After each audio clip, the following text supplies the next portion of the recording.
Okay friends, మేము ఇప్పుడు ఈ కీబోర్డ్ని ఎట్లా యూజ్ చేస్తానో చూపిస్తాను కదా. మేము ఆ స్టిక్కర్స్ వచ్చినట్టుగా అతికిచ్చేసాం మధ్యాహ్నము.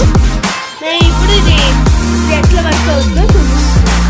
ఫస్ట్ దీనికి ఇది ఇచ్చారు, ఇది ఛార్జర్ లాగా అనమాట, కానీ ఛార్జింగ్ యూజ్ చేయాలి. వెనకాల సైడ్ మనం బ్యాటరీలు పెట్టాలి.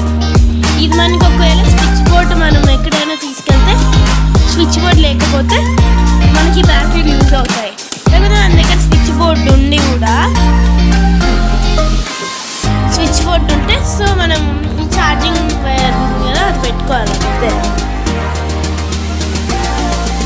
స్టార్ట్ అయింది.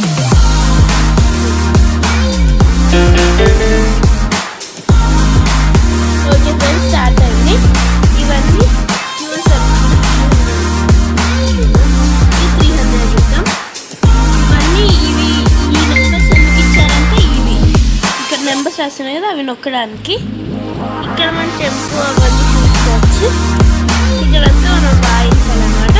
మనకి ఈవెన్ మైక్ కూడా వచ్చింది చూడండి. ఇది మైక్, మనం దీంట్లో పాడచ్చు చూడండి.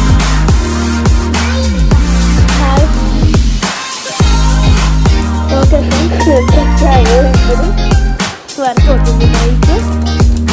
ఇదే మైక్ అనమాట. ఏదైనా ఇంకొస్తుంది.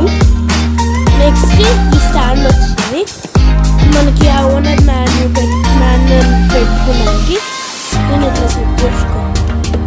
ఇది జస్ట్ నొక్కేయాలి, పెట్టుకొని ఆ బుక్ పెట్టుకొని మనం వాయించాలి.